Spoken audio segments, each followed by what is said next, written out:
힘차게 저를 인도해 주니까 제가 올라오는데 발걸음이 너무 가벼운 것 같아요. 이미 사람들이 마음이 올라와 있기 때문에 제가 거기 숟가락을 얹기만 하면 되거든요. 아멘. 자, 제가 한번 슬라이드 써보겠습니다. 처음부터. 네, 오늘 설교 제목은 그래야만 너희가 하늘에 계신 너희 아버지의 자녀가 될 것이다. 마태복음 5장부터 6장, 7장까지를 산상수훈, 그 주제는 팔복이지만 팔복이 주제가 아니라 어떻게 보면은 하나님의 백성으로서 하나님이 주신 말씀대로 우리가 올바로 살 때 하나님의 복이 임할 것이고, 그 복으로 말미암아 사람들이 하나님께 영광을 돌리는 삶이 될 거라는 말씀이잖아요. 어떨 때 보면은 하나님 말씀이 우리에게 분명한 방향성을 제시하기 위해서 단어가 강할 때가 있습니다. 여기 보면 그래야만 너희가 하늘에 계신 너희 아버지가 될 것이다. 그래야만이 뭐냐면 내가 지금부터 알려주는 그 말씀대로 우리의 삶이 그렇게 변화되어져 갈 때, 정말 하나님의 자녀다운 모습이 너희에게 보일 때, 그것을 의미하는 거거든요. 왜냐하면 제가 이제 뒤돌아보니까 세례는 죄용사함을 받고 성령을 받는 타이밍이고 방법이잖아요. 하지만 하나님의 자녀가 되는 첫 걸음이 바로 그 시간이기 때문에 이제 하나님의 자녀로서의 삶을 살아가야 되잖아요. 우리가 과거에 전도 중심, 또 성경 공부 중심, 선교 중심의 영적 생활을 배웠다면 또 더 중요한 우리 삶이 먼저 하나님 말씀대로 하나님의 자녀답게 살아가는 것, 그것도 정말 중요한 삶이지 않겠습니까? 자, 그 부분을 예수님이 계속 말씀하시는데 오늘 설교 주제는 하나님의 자녀의 온전한 사랑. 정말 그 아버지의 그 아들, 그 엄마의 그 딸이라고, 우리 아버지가 하나님이라면 정말 하나님의 사랑다운 온전한 사랑을 그 자녀가 배우고 사랑해야 진짜 그 아버지의 그 자녀가 되지 않겠느냐고. 그래서 오늘 마태복음 5장에 나와 있는 본문 말씀을 가지고 다시 한번 삶을 살펴보던 시간을 갖도록 하겠습니다. 그래서 그 예수의 말씀을 이렇게 소제목으로 따온다면 그 말씀들이 때로는 우리에게 분명한 메시지를 전달하기 위해서 단어가 강해요. 예를 보면 너희는 하늘나라에 들어가지 못할 것이다. 그런 삶을 살지 않는다면 너희가 하늘나라에 들어가지 못할 것이다. 그 당시 이스라엘 백성들에게 준 도전이거든요. 또 그래야만 너희가 하늘에 계신 너희 아버지의 자녀가 될 것이다. 세 번째, 하늘에 계신 너희 아버지께서 온전하신 것 같이 너희도 온전하여라. 어떻게 보면 이게 강한 말씀인 것 같지만 성령님이 우리와 함께 하시고 말씀의 기준이 있고 예수님이 우리를 인도하신다면 살 수 있는 삶인 거거든요. 그래서 오늘 마태복음 5장 한번 살펴보겠습니다. 앞부분을 잠깐 좀 했었는데 다시 한번 정리해 볼게요. 자, 예수께서 무리를 보시고 산에 올라가 앉으시니 산상수훈 시작합니다. 예수께서 입을 열어서 그들을 가르치셨다. 그러면서 이제 마음이 가난한 사람부터 시작해서 어떠한 사람이 복이 있는지, 복되도다 이렇게 한 사람, 이게 시작되는 거 아니겠습니까? 그러면서 천국의 시민으로서 하나님의 백성으로서 하나님의 자녀로서 아무리 힘들어도 정말 이렇게 산다면 하나님은 반드시 너희를 행복하게 복을 줄 거라는 그런 확신을 심어주는 말씀이죠. 자, 이거 보면 그 앞부분이 뭐냐면 다 하나님의 백성으로서 자녀로서의 삶은 영적인 그 기준을 얘기하는 거거든요. 여기 보게 되면 우리가 진짜 예수님을 하나님이 보낸 메시아로 믿는다면, 그 우리가 메시아의 백성이라면, 그리스도인들이라면 정말 이러한 마음으로 살 때, 이러한 삶을 살 때 하나님은 반드시 복을 주어서 하나님께 영광을 돌리는 삶이 되게 할 거라는 말씀이거든요. 마음이 가난한 사람이 그냥 경제로 가난한 사람을 의미하는 거 아니지 않겠습니까? 좀 하나님을 향한 그러한 간절한 마음을 의미하는 것이겠죠.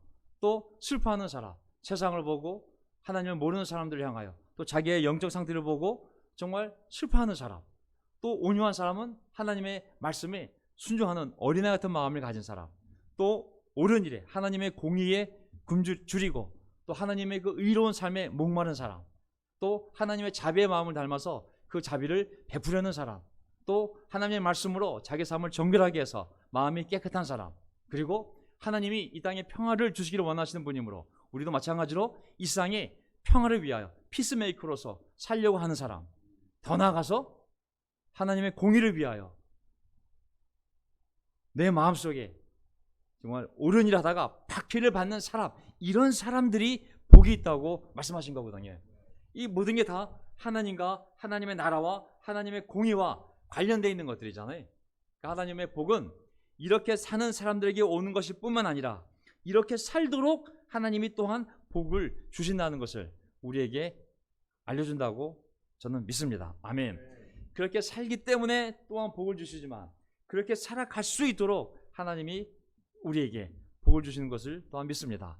그렇기 때문에 하나님 나라가 그들의 것이 될 것이고, 그렇기 때문에 하나님이 위로하실 것이고, 그렇기 때문에 하나님에 있는 하늘나라의 천국을 그들에게 차지하게 될 것이고, 그렇기 때문에 하나님은 그들을 영적인 포만감으로 평화로 인도하실 것이고, 그렇기 때문에 하나님도 그들을 자비롭게 대하실 것이고, 그렇게 마음이 순결하기 때문에 하나님을 볼 수 있게 될 것이고, 또 그렇게 하나님의 마음을 닮으려고 하기 때문에 하나님은 그들을 자기의 자녀라고 부르실 것이고, 다시 한번 처음과 똑같이 하나님의 의를 위해 기꺼이 고통을 당할 준비가 되어 있기 때문에 하늘나라가 그들의 것이 될 거라고 바로 이 복의 실체를 이렇게 말씀하신 것이죠. 그러면서 우리가 다 알다시피 예수님 뭐라고 말씀하시냐면, 제가 정리해보면 너희는 이제 세상의 소금이다, 너희는 이제 세상의 빛이다라고 말씀하셨어요. 이게 하나님 자녀의 세상에서의 정체성인 거죠. 자, 우리 기독교 잡지도 보면 옛날 빛과 소금이라는 단어 잡지도 있었지만 세상 속에서 우리가 어떤 삶의 역할을 해야 될지 그 정체성과 방향성을 알려준 거거든요. 우리가 정말 천국 시민으로서 아까 얘기했던 그런 마음, 그런 태도, 그러한 기준, 그런 열망, 그런 각오로 살아간다면 그 사람들이 세상의 도덕적 기준을 잡아주면서 세상 속에서 소독제, 세상 속에서 방부제, 썩어가는 세상을 막아주는 부패 방지제, 이 죄로 어두워져간 세상에서 이 세상이 암흑 속에 잠기지 않도록 길을 인도하는 빛이 바로 너희들이다 라고 말씀하시는 거잖아요. 저는 이것을 보면서 열심히 사람을 전도하고 또 우리의 교리를 가르치고 또 선교하고 교회를 세우고 그 모든 이 확대 재생산은 먼저 이 삶이 가능할 때, 이 삶이 복제되어지는 것이 우리의 전도고 선교지, 이 삶이 전제되지 않는다면 그 숫자가 늘어나는 것, 교회가 커지는 것, 그것이 무슨 의미가 있을까라는 생각을 하게 되었습니다. 16절을 보게 되면 16절, 이와 같이 너희 빛을 사람에게 비추어서 그들이 너희의 착한 행실을 보고 하늘에 계신 너희 아버지께 영광을 돌리게 하여라. 그렇구나. 우리가 천국 시민으로서 그렇게 노력할 때 하나님 우리에게 복을 주시겠지. 그러면 그 복을 받으며 우리가 그 확신을 지켜갈 때, 빛과 소금으로 살아갈 때, 그래서 내가 행복해, 거기까지가 끝이 아니라 우리가 행복해짐으로 말미암아 사람들이 그 모습을 보고 하나님께 영광을 돌리는 것, 이것이 우리 인생의 목적임을 다시 한번 생각하는 것이죠. 교회가 크다고 하나님께 영광이 된다고 생각하지 않습니다. 빨리 성장했다고 해서 그것이 하나님께 영광이 되는가? 그게 왔더니 대학생이 싱글이 디글디글해, 그것이 과연 하나님께 영광이 될까요? 저는 하나님의 백성이 오직 이 공동체 안에서 빛과 소금이 될 때만 하나님께 영광이 되는 줄 믿습니다. 아멘.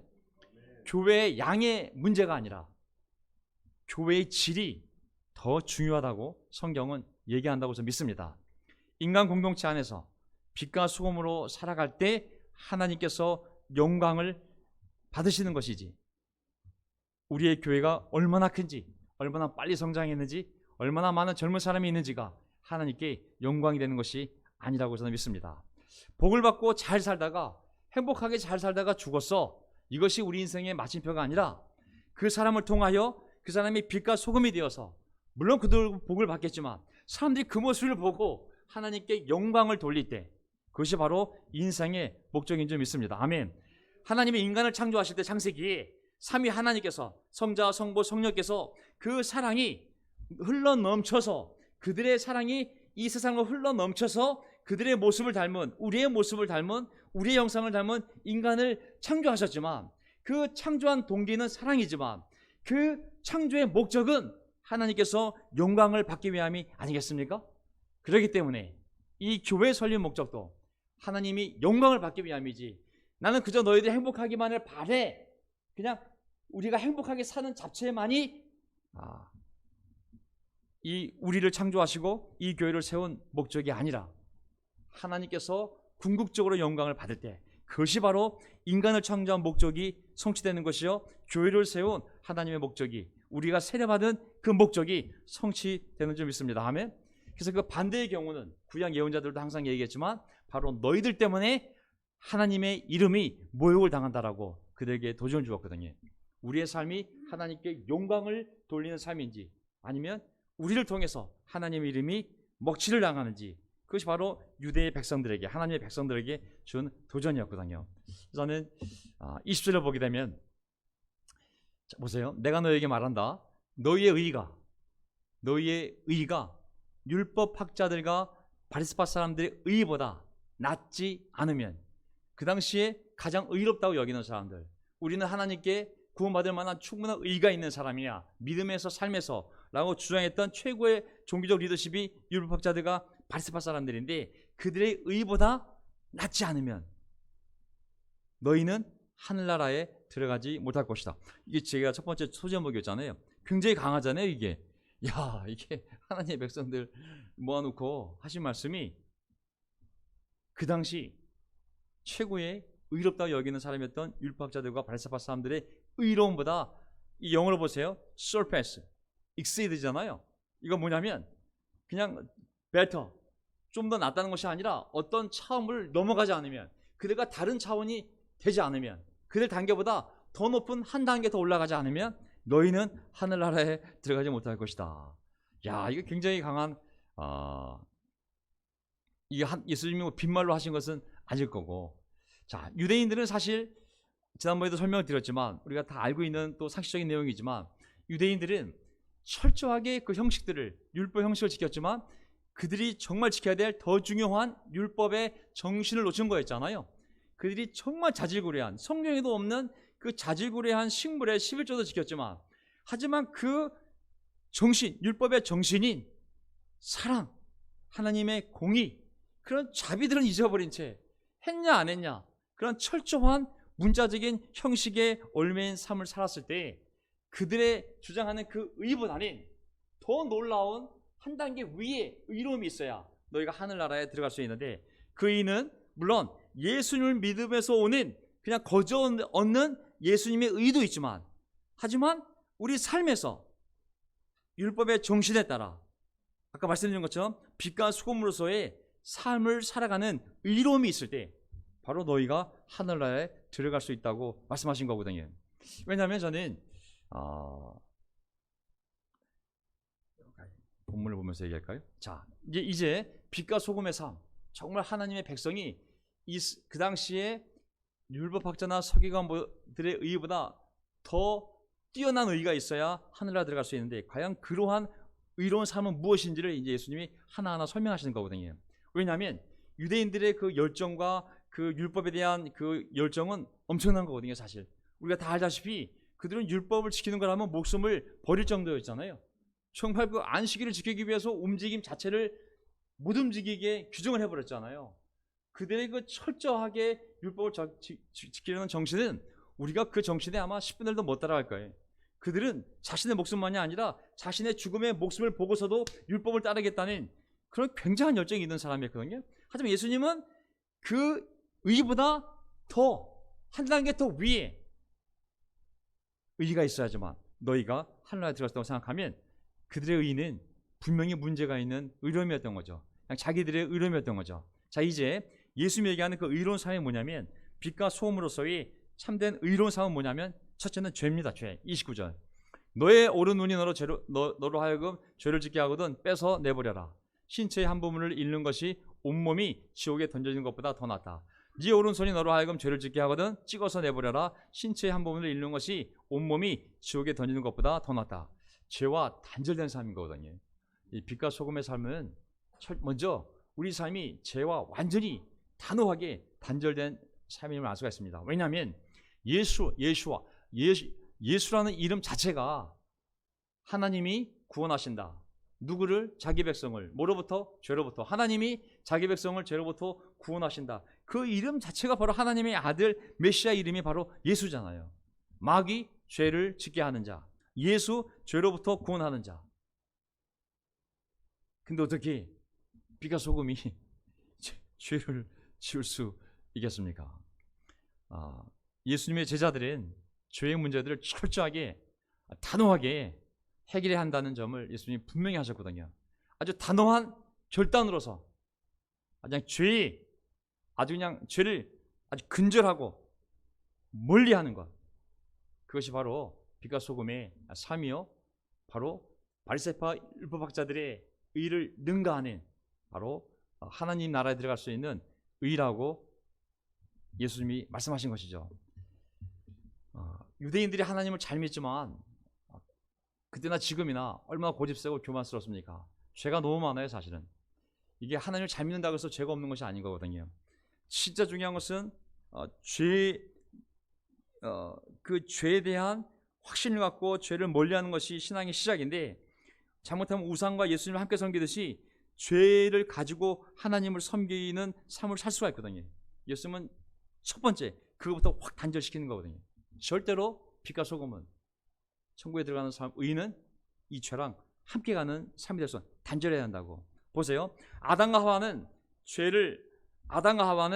그 영혼이 타락하기 전에 죄를 안 지을 수 있는 능력이 있었어요. 그 영혼과 육체와 영혼이, 그 휴머니티가 하나님에 의해서 창조되었을 때 그 죄가 들어오기 전에, 오염되기 전에, 타락하기 전에 그들은 죄를 안 지을 수 있는 능력이 있었어요. 자유의지가 있었고 그 자유를 가지고 죄를 안 지을 수 있는 능력이 있었어요. 하지만 아담과 하와가 그 자유의지를 가지고 죄를 짓기로 결정하고 죄를 지어서 그들의 영혼이 오염되었을 때, 그들이 타락했을 때는 그 후손들이 아담으로 말미암아 그 죄성을 물려받으면서 죄를 지면서 어떤 상태가 되었냐면 죄를 안 지을 수 없는 상태가 된 거죠. 이제 모든 인간이 그 죄성과 함께 이 마귀가 지배하는 세상 속에서 어떤 인간도 나는 내 의지를 가지고 내 능력으로 죄를 하나도 안 지을 수 있어, 그런 인간이 하나도 없게 된 것이죠. 모든 인간은 죄를 안 지을래야 안 지을 수 없는 그런 상태에 임하게 된 것이죠. 그래서 모든 죄인이 아담으로 인해 죄가 들어왔지만 모든 사람이 그 죄를 지어서 하나님의 심판을 받는 죄인이 된 것이잖아요. 근데 지금을 보게 되면 우리가 예수님이 오셔서 구원의 길을 열어주셨고 죄 용서받는 길을 열어주셨고 성령님을 선물로 주었어요. 자, 타락한 육체가 하나님의 거룩한 영과 함께 있잖아요. 그러면 우리는 두 가지 가능성이 있어요. 죄를 지을 수밖에 없는 육신과, 그리고 죄를 안 지게 해주는 하나님의 영, 선택할 수 있는 이게 상황이 달라진 거죠. 성령이 없다면 이 타락한 이 영혼을 가지고 정말 이 타락한 세상 속에서 죄를 안 짓는 것이 거의 불가능하거든요. 하지만 우리가 세례를 받고 난 다음에 성령이 우리 안에 계시면, 거룩한 영이 우리 안에 계시면, 육신은 죄를 안 지을래야 안 지을 수밖에 없는 타락한 육신이지만, 하지만 우리의 안에 계신 이 성령께서 우리의 영을 인도하시기 때문에 죄를 안 지을 수 있는 힘이 있는 거잖아요. 그래서 말씀하시는 거예요. 죄를 지지 말라. 죄를 멀리하지 않는다면 빛을 잃어가고 소금이 짠맛을 잃을 수밖에 없겠죠. 자, 동가. 자, 그 다음에 38절. 눈은 눈으로 이는 이로 갚으라고 말한 것을 너희는 들었다. 보세요. 소금과 삶, 의로운 삶이 뭐냐면 눈은 눈으로 이는 이로 갚으라고 말한 것을 너희는 들었다. 이것은 과거 구약율법을 얘기하는 겁니다. 구약율법, 동해보복법. 똑같이 너도 해를 미쳐라. 어떤 사람이 너를 때리면 너도 때려라. 재판관이 이리 와봐. 몇 대 맞았어? 3대? 너 이리 와. 3대 때려. 이리 와봐. 얘가 너한테 어떻게 했어? 뭐야? 다리 부러뜨렸어? 너 이리 와봐. 다리 부러뜨려. 그게 구약의 하나님의 율법이었어요. 근데 율법의 정치는 뭐냐면 사람들로 하여금 두려움을 불러일으켜서 그 죄를 지지 않게 하는 거 하나. 두 번째는 동일한 보복을 감으로, 너도 이렇게 죄를 지면 똑같은 보복을 당한다는 두려움뿐만 아니라 이 당한 사람이 당한 것 이상으로 보복하지 못하도록 하나님이 그를 보호하는 거잖아요. 그래서 그 공동체를 보호하기 위해서 그 동해보호법을 만들었지만 너희는 그렇게 들었지. 하지만 이 법은 완성된 법이 아닌 거예요. 예수님이 율법이 완성되러 오셨잖아요. 이제 이 율법을 예수님이 어떻게 완성시키냐면 이렇게 말씀하시는 거예요. 보세요. 그러나 너에게 말한다. 악한 사람에게 맞서지 말아라. 누가 내 오른뺨을 치거든 너도 오른뺨을 후려 갈겨라. 이게 아니잖아요. 동의보복이면 갈겨야 되잖아요. 왼쪽 뺨마저 돌려대어라. 이거 완전히 다른 차원인 거예요. 너를 걸어 고소하면 너도 맞고소해라. 세상은 맞고소하잖아요. 네 속옷을 가지는 사람에게는 너도 그 속옷을 빼앗아 와라. 이게 아니잖아요. 겉옷까지도 내주어라. 누가 너더러 억지로 오리를 가지고 하거든 그놈을 억지로 데리고 오리를 가게 하라. 이게 아니잖아요. 심리를 같이 가져와라. 이게 뭘 의미하는 거냐면, 자, 우리가 정말 천국 시민이라면, 여기 우리가 정말 천국 시민이라면 과거에 보면은 악은 악으로 선은 선으로, 하지만 우리가 정말 하나님의 백성이고 그렇게 살 수 있는 하나님의 영이 우리 안에 임한다면 우리는 성령이 없이 살았던 사람들의 그 도덕적 기준보다 더 한 단계 높은 기준으로 올라갈 수 있다는 거예요. 그건 바로 뭐냐면 악을 선으로 갚을 수 있는 그런 힘이 너희 안에 주었으니 하나님이 그렇게 그러한 분이시니 아버지가 너희도 그렇게 살아가야 한다고 말씀하시는 거거든요. 그게 천국에 들어갈 수 있는 의라고 예수님이 말씀하신 거거든요.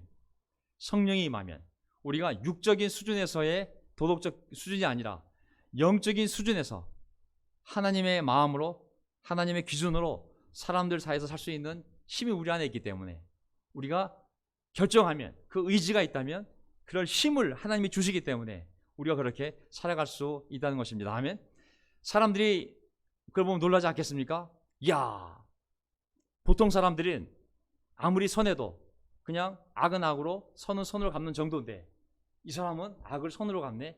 이것은 세상에서 볼 수 없는 도덕적 수준이잖아요. 이것은 하나님의 성품이지 육신에서 나올 수 있는 성품이 아닌 거거든요. 그것을 사람들이 볼 때 사람들은 하나님의 계심을 깨닫고 하나님께 영광을 돌리게 될 거라. 그것이 바로 내가 너희를 창조한 목적이요, 내가 너희를 회복시킨 목적이요, 내가 죄를 용서한 목적이요, 교회를 세운 목적이요, 내가 성경을 만든 목적이요, 너희 안에 성령을 준 목적이요. 거기까지 나가야 된다고. 바리새파 율법학자들은 거기까지 나가지 못했어요. 구약 율법에 묶여있기 때문에.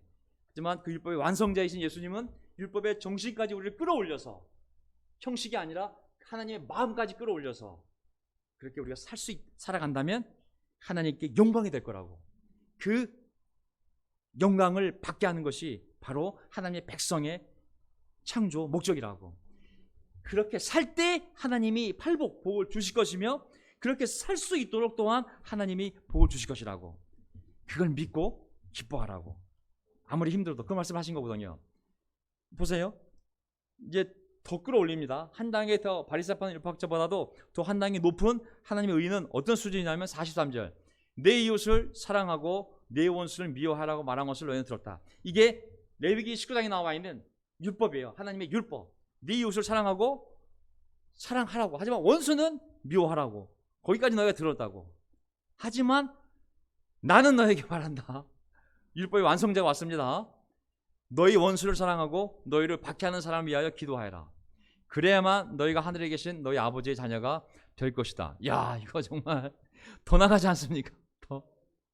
아니, 그놈들을 위해 기도까지 해주래요. 이제는 그냥 내주는 정도가 아니라, 이렇게 대주는 정도가 아니라, 주는 정도가 아니라 그놈들이 잘 살도록 복을 빌어주고 거꾸로 그들을 사랑하라는 거. 야, 이건 정말 인간으로서는, 육신으로서는 이건 어려운 일이거든요. 하지만 하나님의 영이, 하나님 아버지의 영이 우리랑 임해서 하나님의 마음을 우리가 깨닫게 되면 아버지의 자녀로서 이러한 삶을 살 수 있고 살아야 한다는 것을 바로 예수님이 알려주셨습니다. 아멘.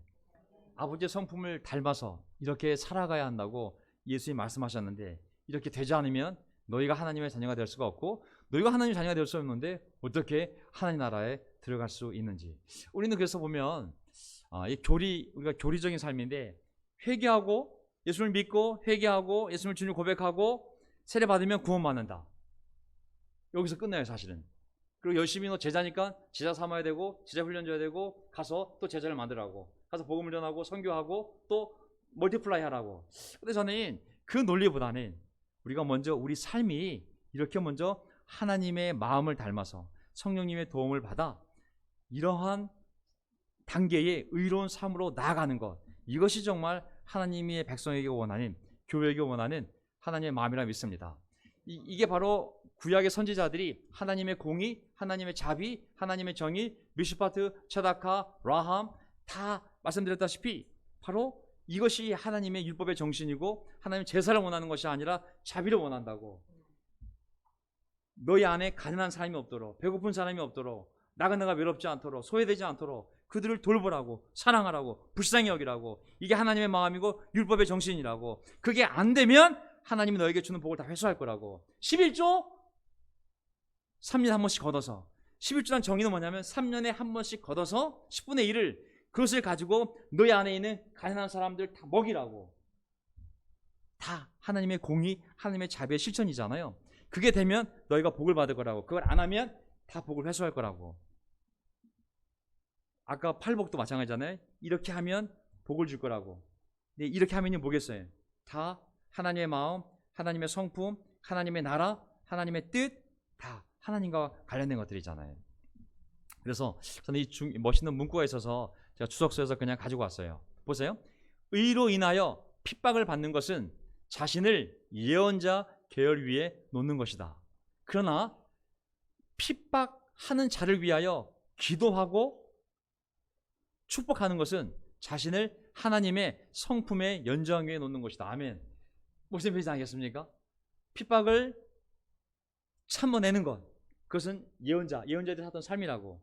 하나님의 자녀라면, 하나님의 성품이 그대로 있는 자녀라면, 예언자가 아니라 자녀라면 그 핍박하는 자를 위하여 기도하고 축복까지 할 때 그것은 정말 하나님의 성품의 연장 위에 자신을 놓는 거라고. 여기까지 나아가야 된다고. 교회가, 우리 각자의 삶이.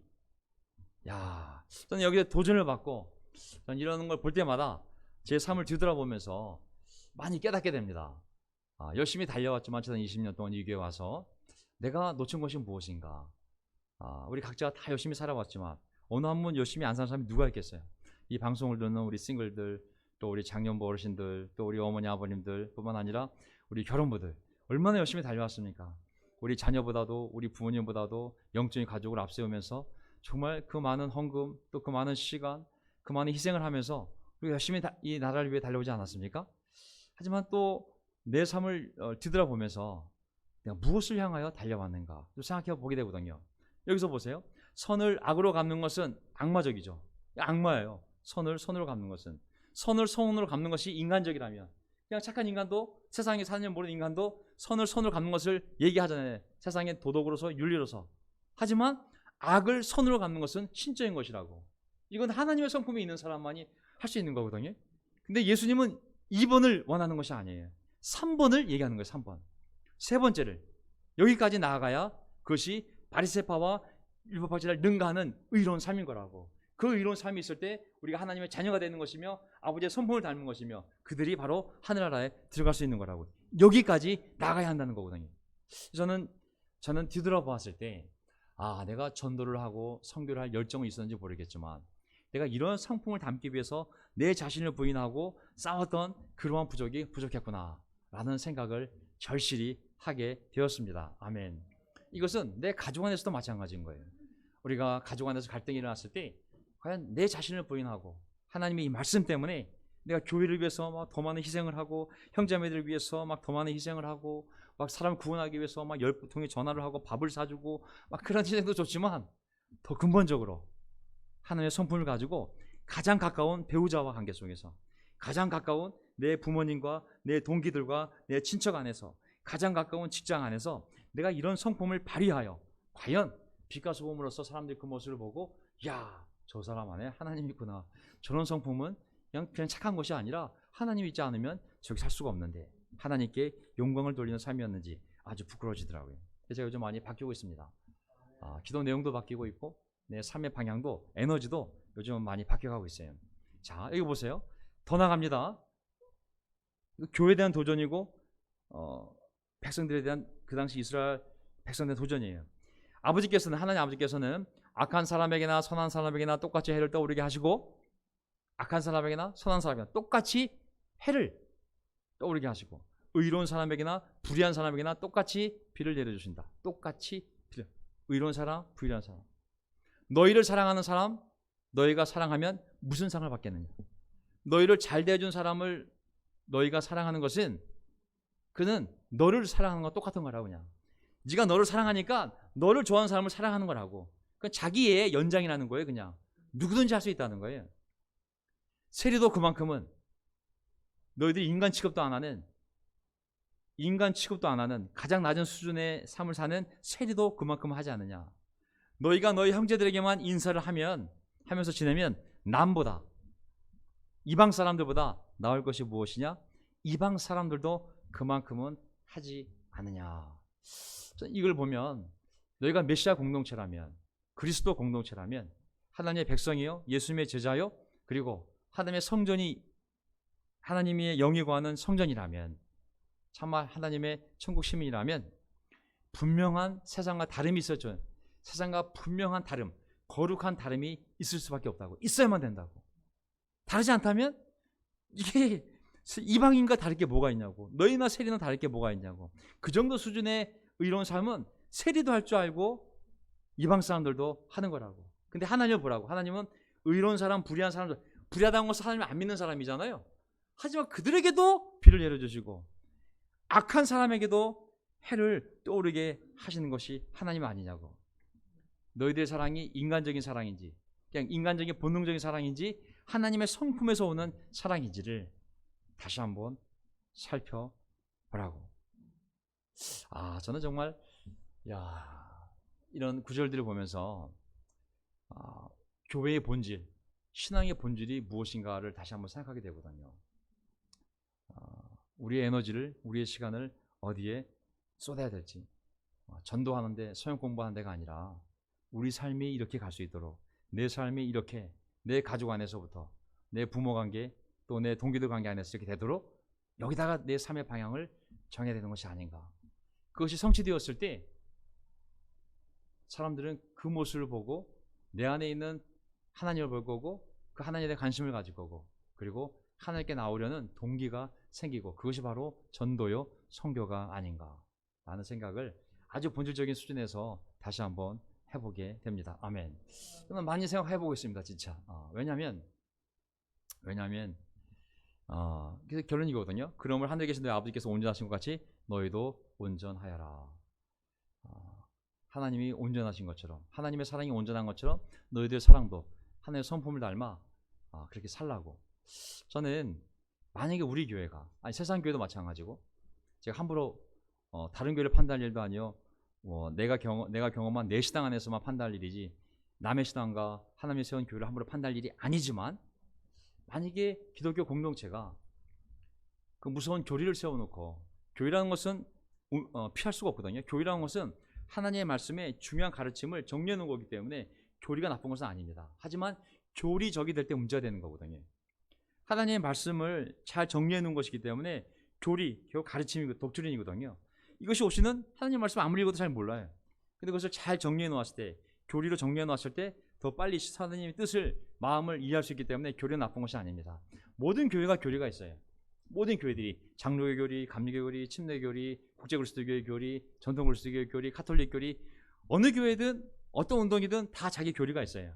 하나님 말씀에서 중요한 것을 모아서 우리는 이것을 믿는다고 분명히 교리가 있거든요.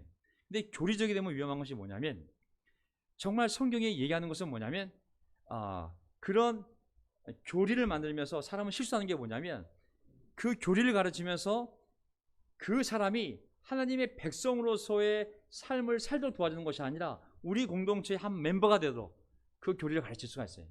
그 교리 안에 그 공동체의 정체성을 집어넣어서 정말 하나님의 백성으로서의 삶이 아니라, 우리 공동체에서는 네가 이렇게 행동을 해야 돼, 네가 우리 공동체라면 이것을 믿어야 돼 라는 그 가르침이 함께 들어갈 수가 있거든요.